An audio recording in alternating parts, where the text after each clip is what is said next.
semuanya baik-baik? Luar biasa. Hujan dari semalam, sehingga mungkin banyak yang terjebak di dalam kemacetan. Saudaraku, puji Tuhan, hari ini kita akan belajar kembali meneruskan apa yang kita bicarakan selama beberapa minggu. Kita masuk ke bagian keempat daripada the lost character, karakter yang hilang. Saya ingin ajak saudara untuk melihat kembali kitab Kidung Agung 7. Saya akan bacakan mulai ayat yang pertama. Betapa indah langkah-langkahmu dengan sandal-sandal itu, putri yang berwatak luhur, lengkung pinggangmu bagaikan perhiasan karya tangan seniman. Pusarmu seperti cawan yang bulat yang tidak kekurangan anggur campur. Perutmu timbunan gandum, terpagar bunga-bunga bakung. Seperti dua anak rusa, buah dadamu seperti anak kembar kijang. Lehermu bagaikan menara gading, matamu bagaikan telaga di Hesibon, dekat pintu gerbang Betrabim. Nah, saya akan berhenti sampai bagian A dari ayat 4 hari ini. Perhatikan sekali lagi ayat 4a. Lehermu bagaikan menara gading, matamu bagaikan telaga di Hesibon, dekat pintu gerbang Betrabim. Amin. Saudaraku, hari ini kita akan belajar bagaimana karakter ilahi, karakter yang luhur itu terbentuk. Johann Wolfgang von Goethe berkata begini, talenta is formed in silent and solitaire, but character is crafted in the torrent of the world. Talenta itu dibentuk dari keheningan. Seorang ahli musik, seorang pianis, seorang pemain biola dan sebagainya, semua yang bertalenta, dia perlu keheningan, kesenyapan untuk melatih, mengembangkan talentanya. But character is crafted in the torrent of the world. Tetapi karakter itu dibentuk, ditempa, dipahat melalui gelombang dunia. Saudaraku, sebentar saudara akan melihat dan akan belajar bahwa satu perkara ini betul adanya, karena ini pun Alkitabiah. Bahwa karakter yang luhur itu tidak akan tercipta hanya sekedar didoakan, atau ditumpang tangan, atau sekedar dinasehati. Jadi semua yang kita lakukan hari-hari ini, beberapa waktu terakhir, beberapa waktu yang lalu, dan beberapa waktu ke depan, itu hanya sebagian kecil daripada character building. Saya sebagai hamba Tuhan hanya bisa menggambarkan apa yang tangan Tuhan bisa kerjakan. Tetapi yang bisa merubah karakter adalah Tuhan sendiri. Dan kesediaan saudara untuk dituntun oleh Tuhan untuk dirubah karakternya. It takes two to tango. Ada pepatah bilang. Diperlukan dua pihak untuk terjadinya satu tango. Karakter yang luhur itu akan tercipta ketika tangan Tuhan bekerja dan ketika saudara siap untuk dibentuk. Nah, untuk pembentukannya seringkali bukan dengan cara yang sederhana, bukan hal-hal yang hore-hore, puji Tuhan dan sebagainya. There is nothing wrong dengan hal semua itu. Tetapi seringkali, bahkan hampir setiap kali saya temukan di dalam Alkitab maupun dalam kehidupan sehari-hari, karakter itu dibentuk melalui satu tempaan. Ada seorang anak muda yang pergi ke pandai emas, kepada goldsmith, gitu ya, di mana dia sedang memurnikan emas. Emas itu diambil dari barang tambang di bawah tanah, dan seringkali bercampur dengan berbagai macam logam, bahkan tanah liat dan sebagainya. Harus dipecahkan, dan setelah hanya logam-logam yang ada itu pun belum murni, maka emas itu harus dimurnikan. Dan dia melihat bagaimana cara emas itu dimurnikan. Dia dibakar terus-menerus sampai semua hal-hal yang bukan emas terpisah daripada emas. Anak muda ini bertanya kepada goldsmith. Dia katakan, "Pak, saya mau bertanya, ini mau dibakar sampai kapan? Mau dipanaskan sampai kapan? Kapan engkau tahu bahwa emas ini sudah murni?"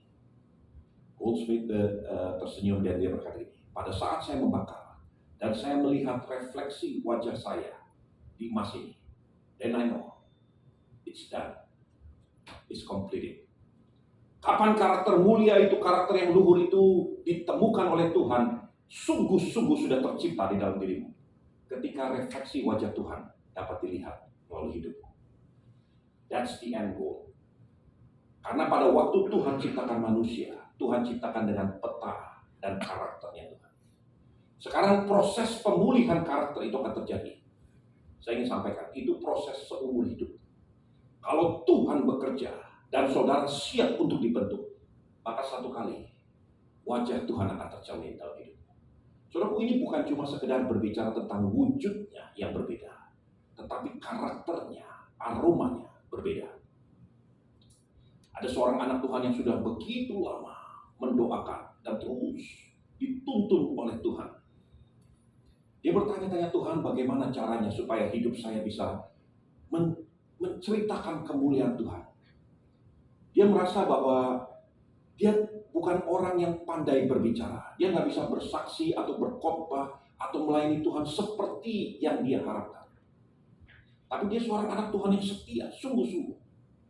Pada suatu ketika, seperti biasanya dia pergi bekerja dari satu, dia menggunakan kereta api, dari satu train station kepada train station yang berikutnya. Ketika dia turun di train station pada jam-jam rush hour itu, ketika dia turun, orang semuanya berdesakan untuk turun. Dan orang-orang yang ingin naik juga sudah berkumpul di depan sana. Ada seorang anak kecil yang menjual apel, dibawa dengan keranjang. Anak kecil ini terdorong-dorong oleh orang-orang yang berdesakan keluar, sehingga apelnya jatuh, keranjangnya jatuh.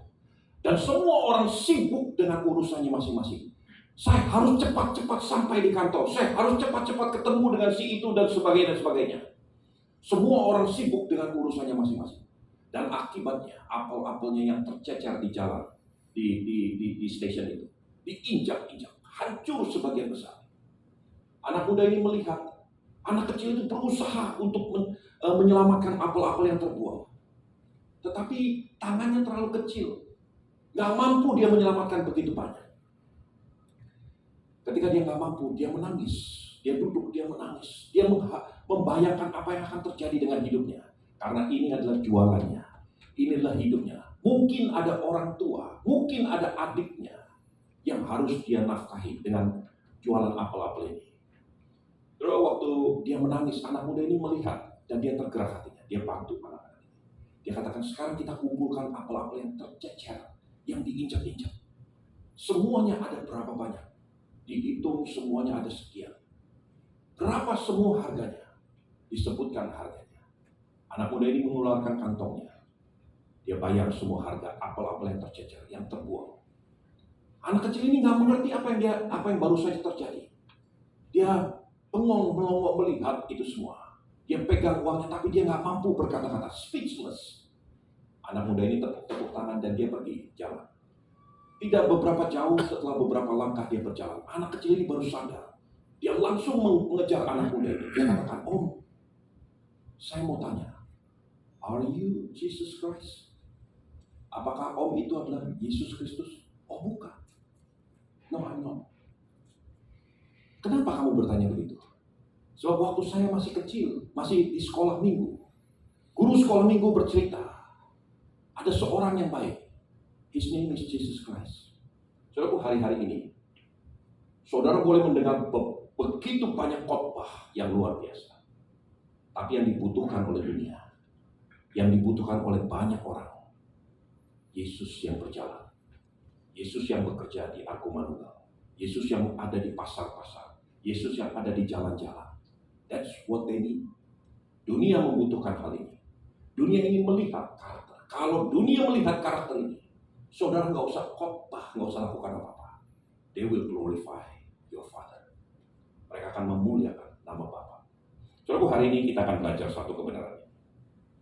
Perhatikan kembali lagi Kidung Agung 7 ayat yang keempat. Lehermu bagaikan menara gading, matamu bagaikan telaga di Hesibon, dekat pintu gerbang Betrabim.